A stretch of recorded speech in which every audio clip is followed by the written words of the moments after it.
You ask Tiger to solve.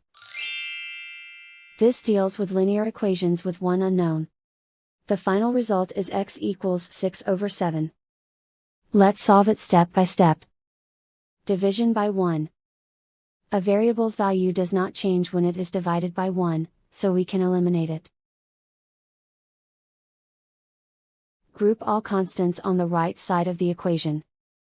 Subtract 2/7 from both sides. Combine the fractions. Combine the numerators.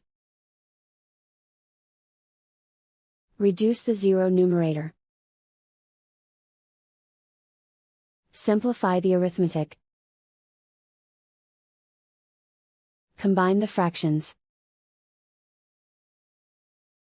Combine the numerators. Isolate the x. Multiply both sides by 2. Group like terms. Multiply the coefficients. Simplify the fraction.